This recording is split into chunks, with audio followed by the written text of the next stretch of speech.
Hey, Larkin Rose here, and this shall be the penultimate episode of my slave think theories. I just wanted to use that word. It means second to last for anybody who hasn't heard that rather obscure word. First of all, I'm going to do under this one what I should have done under all of them, which is include a link to the narrative life of Frederick Douglass, which is his autobiography. So that's easier for people to find. So the link for that's going to be below. Now, this video is going to be for grown-ups, and there's two reasons it may trigger various people. One is that I'm going to say a nasty word because I'm going to be reading what Frederick Douglass quotes one of his owners/masters as saying, which, as you can probably imagine, isn't very nice. That's actually a thing that comes up in the Jones Plantation that I'm waiting to see if somebody gets offended that we have a movie with the N-word in it. Like, it's about slavery. They weren't nice. They thought they owned people. So, anyway. So that's going to come up, but that's sort of the minor thing. So it'll trigger some people. Whatever. Grow up. But the real problem is going to be in my analysis of the parts I'm about to read, because some people are going to kind of take it personally and be a little bit horrified. But that's okay. I'm a grown-up, you're a grown-up, you can handle it, think about it, see if it matches reality. And if it matches reality and you get upset with me for putting that reality in front of you, I don't care. And if you think it doesn't match reality, by all means, tell me why. But here we go. So I read before from him describing how one of his master's wife, was at first this really nice, kind lady. She was like humane and gentle and caring to everybody. And so I'm not reading what I read before. He gets into that more. But this ties into a very important point. This video is about slave mentality and how they were trained to be slaves. It wasn't just you take some random person and you violently dominate them and make them work by threat of violence. It had way more to do with mind control and not just thought control, but the limitations on thought. So anyway, I'm going to jump right into it because there's a lot to cover in this one. So these are the words of Frederick Douglass describing when he was a slave. My mistress, and he's talking about the nice one at this point. Well, she started nice. My mistress, who had kindly commenced to instruct me, he means teaching him to read, had, in compliance with the advice and direction of her husband, not only ceased to instruct, because he found out about it, but had set her face against my being instructed by anyone else. It is due, however, to my mistress to say of her that she did not adopt this course of treatment immediately. She at first lacked the depravity indispensable to shutting me up in mental darkness. So she was a decent human being, and why would a decent human being go out of their way to stop somebody else from learning and thinking and exploring reality? Because you have to be an evil piece of crap to do that to another human being. Like, not only do you have to be an evil piece of crap to physically restrict someone and force them to work for you, you have to be an evil piece of crap to try to train someone's brain to be subservient to your own. Back to him talking about the mistress who was nice to begin with. In entering upon the duties of a slaveholder, she did not seem to perceive that for her to treat me as a human being was not only wrong, but dangerously so. Somebody who claims the right to rule you will not and cannot treat you like a self-owning human being, like an equal. And this mistress figured that out, and it turned into her monster.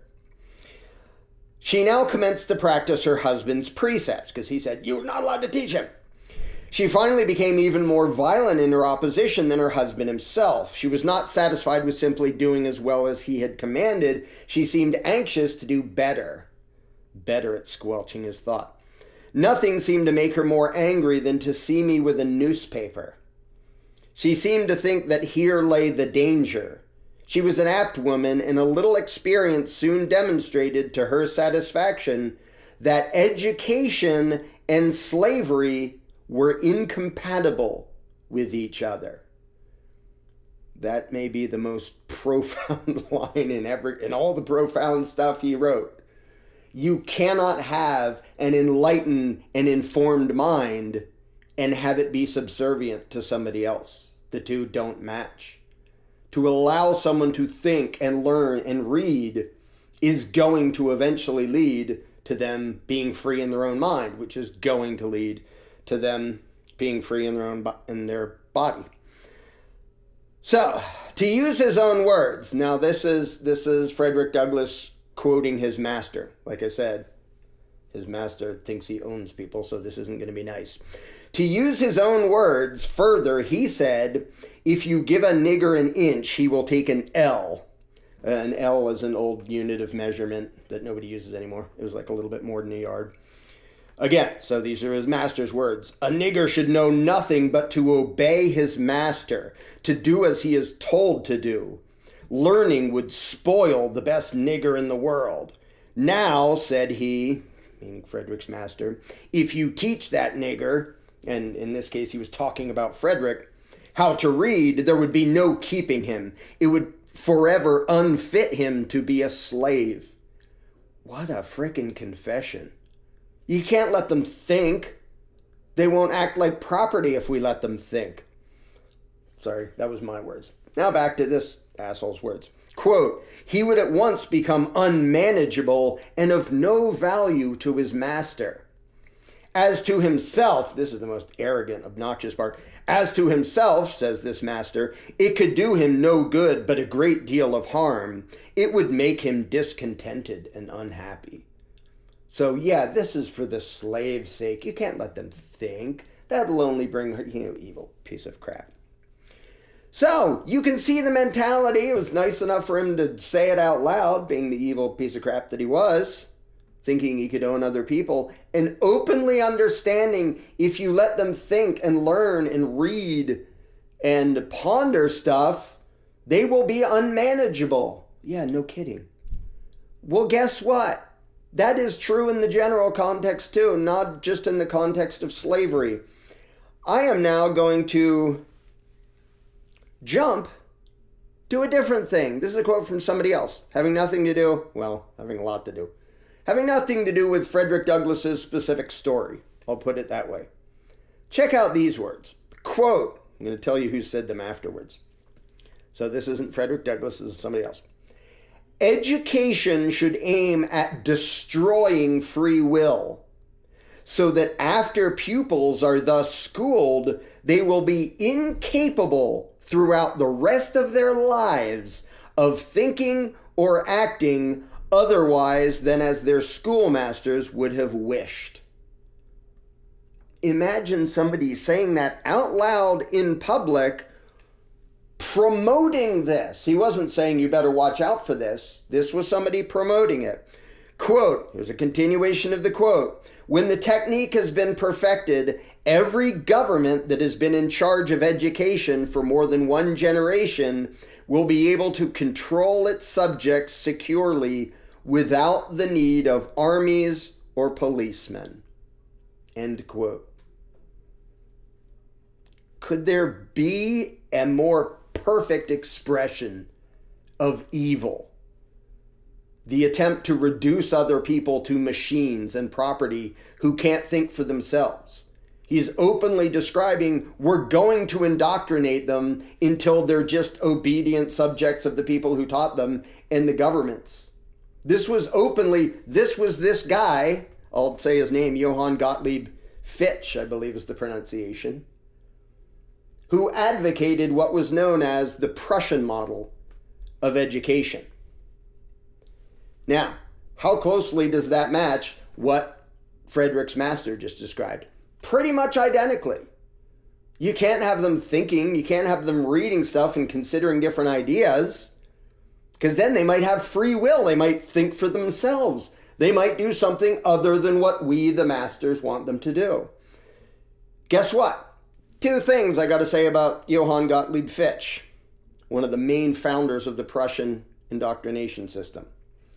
First of all, he said all these before Frederick Douglass was born. This is not a new idea. Second of all, these great ideas, the Prussian model, were brought to the U.S. by a guy named Horace Mann, who's known as the father of American education, who also said, quote, "The state is the father of children." And he recommended we need to get them away from their parents so that we teach them how to think. And he advocated this exact system, the Prussian indoctrination system. Here's the part that people aren't going to like hearing. The American system of schooling, the entire thing, was openly based on the Prussian indoctrination system. It was based on a system that its creator described as being designed at destroying free will so that the pupils are thus incapable throughout the rest of their lives of thinking or acting otherwise than as their masters want them to think and act. That is the foundation of American education. And that quote was before Frederick Douglass was even born. So yes, mental enslavement is absolutely essential for physical enslavement. And politicians know that just as much as slave masters did. And they did know that before there even was slavery in this country, before there even was this country. This is not something new. This is the game that has been played forever, which, by the way, gets mentioned in the Jones Plantation. Here is Frederick Douglass describing something else a different master of his said. Because they were so open about, because they viewed these people as property, they could just openly say, yeah, here's how you have to manage them and control them.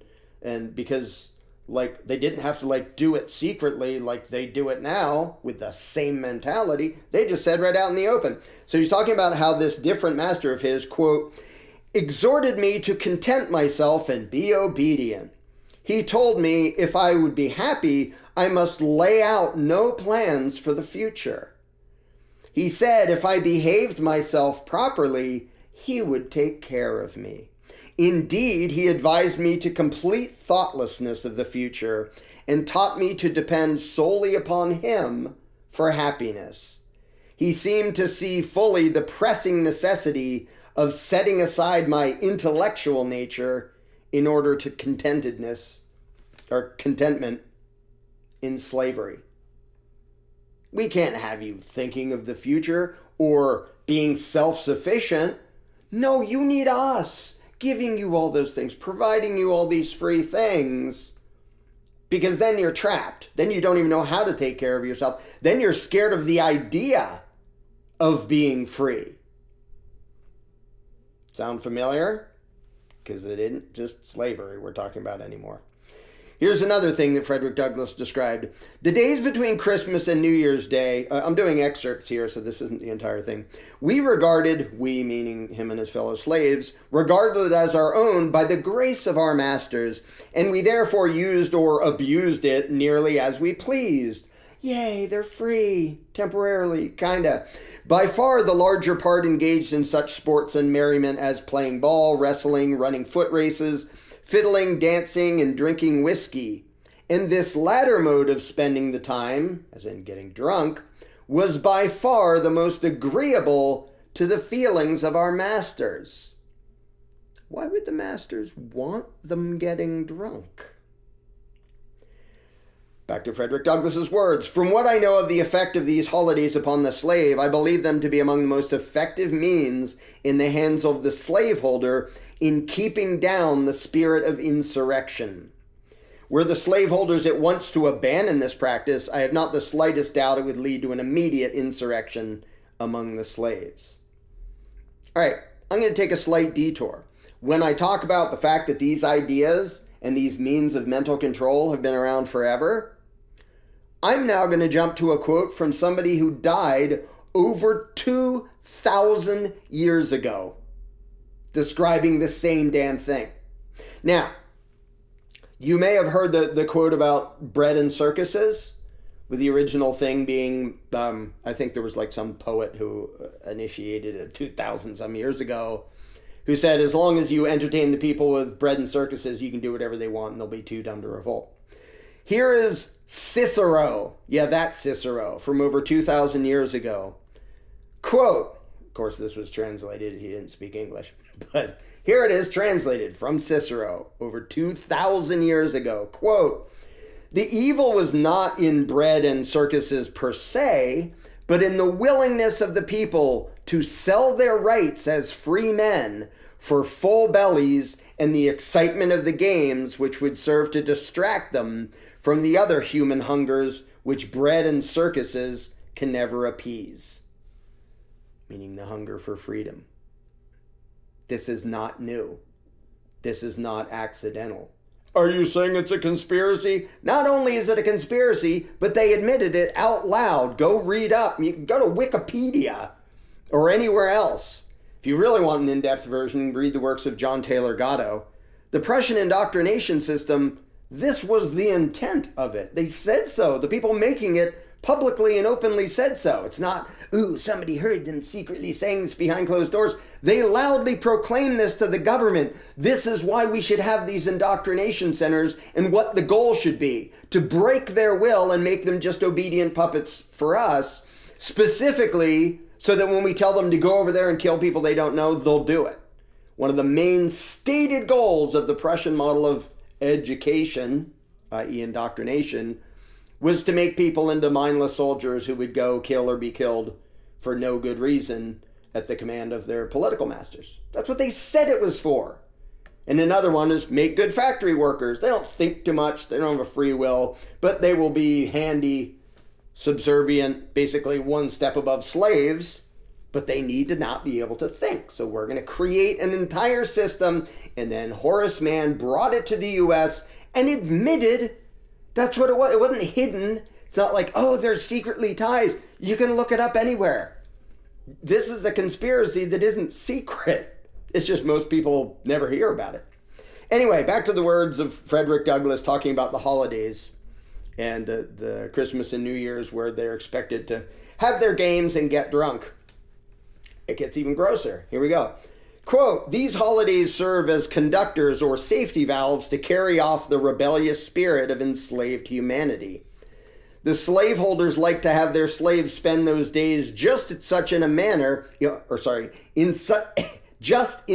manner as to make them as glad of their ending as of their beginning. Oh, I'm hungover from the weekend. All right, back to work. Their object seems to be to disgust their slaves with freedom by plunging them into the lowest depths of dissipation. Thus, when the slave asks for virtuous freedom, the cunning slaveholder, knowing his ignorance, cheats him with a dose of vicious dissipation artfully labeled with the name of liberty. You're all free. And again, a lot of this ties into what's shown in the Jones Plantation. The most of us, he's talking about his fellow slaves, used to drink it down, and the result was just what might be supposed. Many of us were led to think that there was little to choose between liberty and slavery. We felt, and very properly too, that we had almost as well be slaves to man as to rum. So when the holidays ended, we staggered up from the filth of our wallowing, took a long breath, and marched to the field, feeling, upon the whole, rather glad to go from what our master had deceived us into a belief was freedom back to the arms of slavery. See how horrible freedom is? See what you would do with your lives if not for your benevolent masters. So now you can see how much slavery was about the mental enslavement and the training and the indoctrination. And it was very deliberate, to the point where the masters could just describe what they were doing and it would still work. Which, by the way, the masters do describe what they do. They usually do it a little more quietly, but they still do it and it still works. So Frederick Douglass went on a great length in his autobiography talking about his efforts to learn to read because after his mistress turned into an evil nightmare, because we must uphold slavery, he found ways to do it. He found some young white kids who helped him to learn to read, and he would like sneak off any chance he get. How dare he be inquisitive and uppity? And so he found a way to learn. And then he turned around and illegally taught a bunch of his fellow slaves to read, and it was scary for them because they were in danger of being whipped if they got caught just learning to read.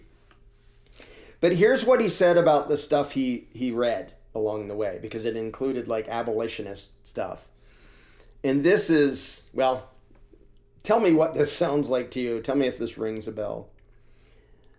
When he says they, this is Frederick Douglass talking about the things he was able to find and read. They gave tongue to interesting thoughts of my own soul, which had frequently flashed through my mind and died away for want of utterance. I've heard he was way more eloquent than most Americans are today, including myself most of the time.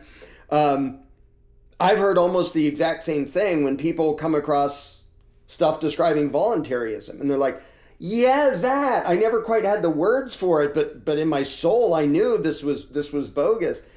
This is basically Frederick Douglass saying that. He's reading people saying slavery is bad and an atrocity and an affront to humanity and all that, and he's like, yeah. And he talks about like ideas that had flashed through his mind but died away for want of utterance. Because if you're not hearing somebody say it and you don't hear it put into words, it can just feel like, oh, I don't know, that's just a feeling I had. Quote, this is going back to Frederick Douglass's words, "The moral which I gained from the dialogue was the power of truth over the conscience of even a slaveholder." Because one of the things he read was I think it was fictional, but a back and forth between a slave and his master having a moral argument about it. And I think it ends with the master setting him free because he realizes it's evil. So Frederick Douglass says, "What I got from Sheridan," who's the author of the thing he's reading, "was a bold denunciation of slavery and a powerful vindication of human rights. The reading of these documents enabled me to utter my thoughts and to meet the arguments brought forward to sustain slavery." Again, I can't count how many people I've heard that once they're experienced to the description of anarchism and voluntarism, they're like, yeah, that, like I always instinctively knew it, but I didn't hear it put into words and have it like laid out as a coherent philosophy. And when you do, then it's obvious. And now I have the ammunition to explain it and argue it to other people. He went through the exact same thing as a slave. Like with the concept of, yeah, nobody should own me except me, which to us may seem like, wow, how can it possibly have taken you effort to figure that out? But it would have taken you effort, and it would have taken me effort too, if we were surrounded by the idea that, oh yeah, that's legitimate, slavery is legitimate, and you have to obey the law, and you have to serve your master. But Frederick also said, regarding the things he read, "While they relieved me of one difficulty, they brought on another even more painful than the one of which I was relieved. The more I read, the more I was led to abhor and detest my enslavers. I could regard them in no other light than a band of successful robbers." What does that sound like? Everybody who realizes the inherent lie in authoritarianism and in statism has to come to the conclusion that, so they're just thugs and thieves. They're not representatives. They're not agents of the law. They're not public servants. All of that is BS. They're just thieves. And here's somebody who grew up as a slave going through the same process of realizing, wow, they're just thieves. They're just owning me like I'm property, which is 100% immoral and illegitimate. That's how much effort it takes the average person to break out of all the assumption they've been surrounded with and realize this is not okay. Even in something as overtly evil as slavery, where somebody's treating somebody else like property. Okay. I'm going to jump ahead. This is outside of his autobiography. But here's something, I've mentioned this before from Frederick Douglass. It's one of the many reasons that I admire him and think he was a freaking genius. Because, and this was right before the end of slavery. I don't even think it had ended when he wrote a thing called "What Shall Be Done with the Negro." I think that was the title of the whole page, the whole paper he did. So here are his words, and talk about brilliance. Anyway, here are his words. Quote, everybody has asked the question, what shall we do with the Negro? I have had but one answer from the beginning. Do nothing with us. Your doing with us has already played the mischief with us. Do nothing with us. If the apples will not remain on their tree of their own strength, if they are worm-eaten at the core, if they are early ripe and disposed to fall, let them fall. I am not for tying or fastening them on the tree in any way except by nature's plan, and if they will not stay there, let them fall. And if the Negro cannot stand on his own legs, let him fall also. All I ask is, give him a chance to stand on his own legs. Let him alone. This was somebody who had just been treated as property for much of his life. How tempting would it have been if some politician saying, well, maybe we need programs to help them out, and he's saying, no, don't help us out. Just stay the hell out of the way. Stop harassing us and attacking us and lynching us and doing all this evil crap. Just stay the hell out of the way. Let us work. Let us take care of ourselves. Don't help us. Piss off. We know who you are. Your help is not helpful. Of course, he said it way more eloquently than I just did. But here he goes. Here's the last part I'm going to read from him. Quote, if men were born in need of crutches instead of having legs, the fact would be otherwise. In other words, if we were born helpless and like in need of other people taking care of us, okay, that would be different. Quote, back to his words, we should then be in need of help and would require outside aid. But according to the wiser and better arrangement of nature, our duty is done better by not hindering than by helping our fellow men. Or in other words, the best way to help them is just to let them help themselves. Give him wages for his work and let hunger pinch him if he doesn't work. That is somebody who had just been a slave, realizing that the offer of help was not going to be help. It was not going to be intended for that, and it wouldn't accomplish that. Now, here's where I have to offend some people. What the slave masters did pretty much sums up the Democratic Party platform. Oh, you can't take care of yourself, you poor thing. You've been subjected to all this nasty stuff. And they're not talking to people who were slaves 7 years ago. They're talking to people, some of whom were descendants from slaves 100 and some years ago. But what does the Democratic Party say? You can't possibly get ahead. You need government housing. You need government welfare. You need free health care. You need free education. You need universal basic income.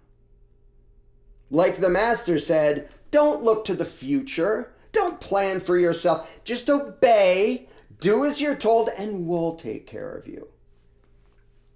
Which, by the way, there's a line in the Jones Plantation which says almost exactly that. And to me, one of the biggest abominations is there's now a bunch of things named after Frederick Douglass.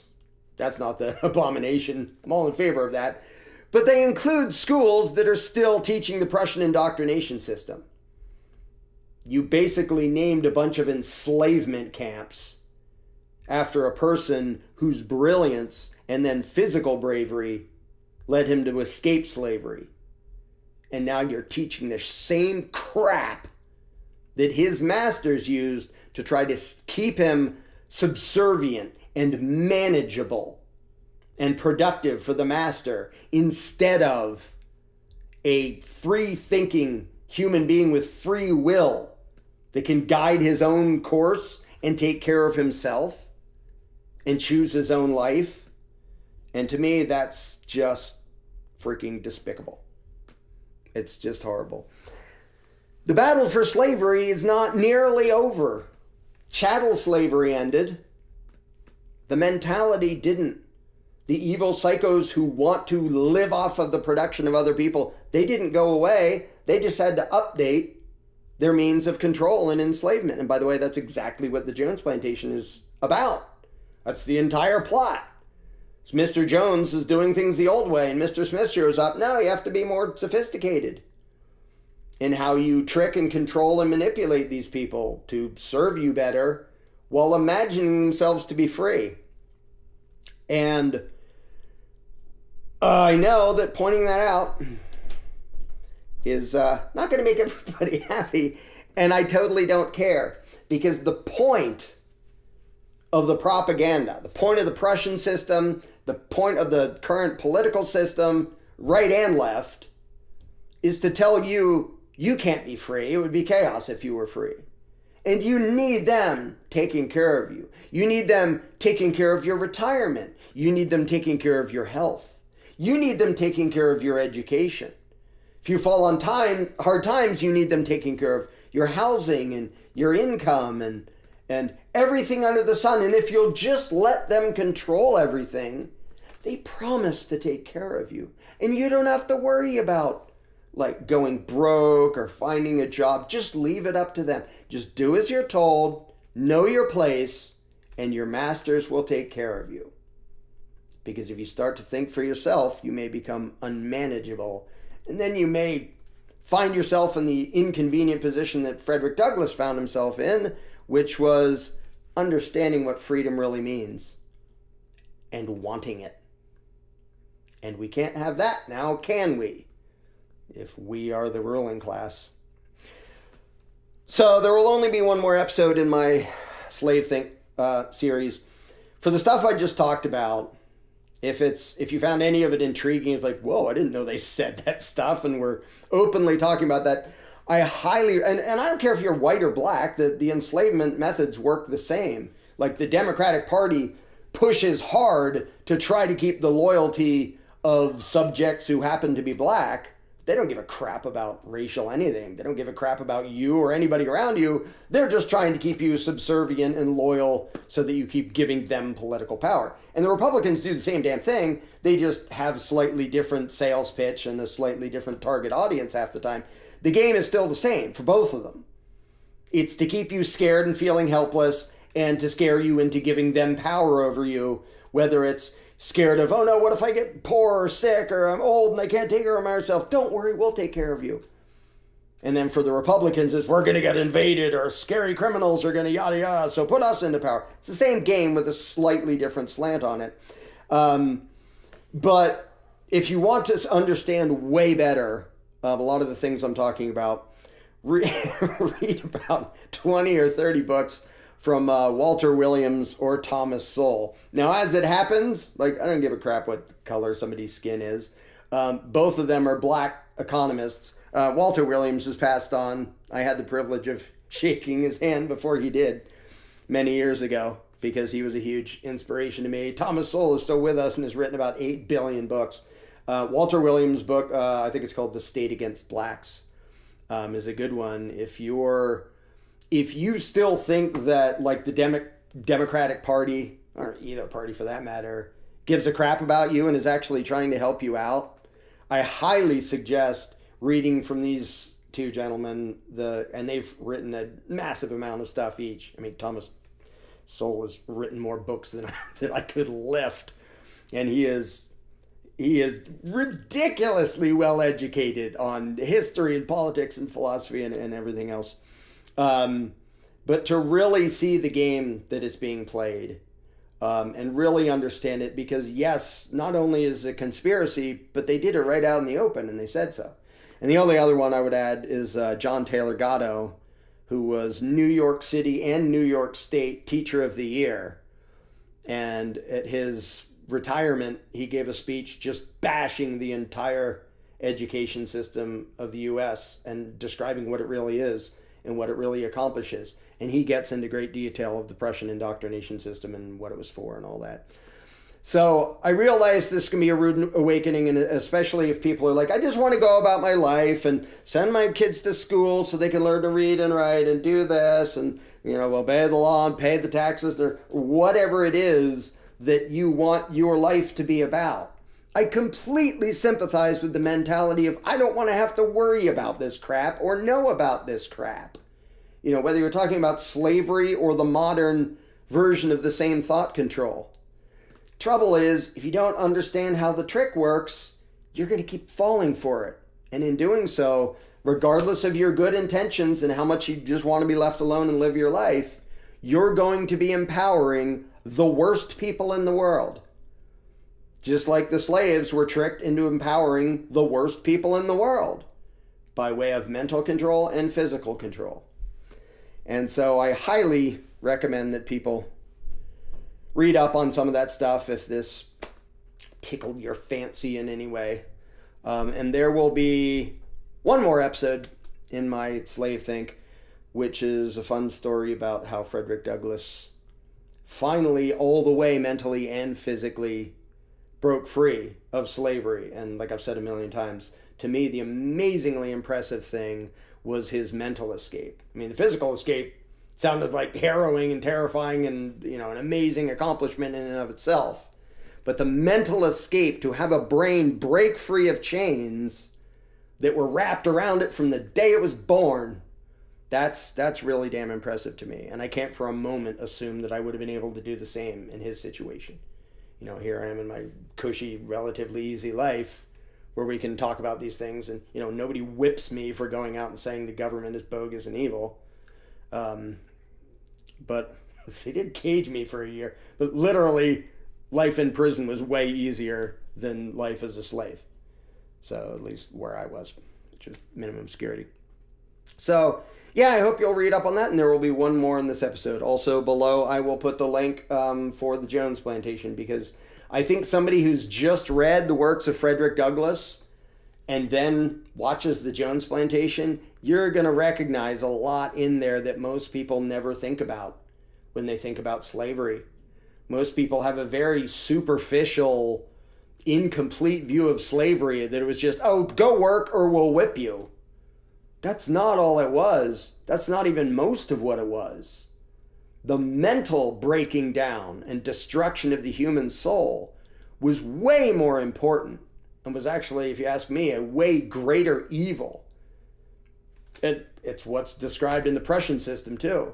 It is taking away somebody's humanity to reduce them to just a piece of cattle or a machine to be used by an owner. And the reason I do what I do is because, to me, that is the ultimate sin, to try to deprive another human being of their free will and their conscience and their self-ownership. So there'll be one more episode, and it'll probably come out tomorrow. I know this is a dark topic, but I really think people need to understand what happened back then in order to understand what's happening right now. And that's what the Jones Plantation is all about. And they need to know that in order to change it and stop it.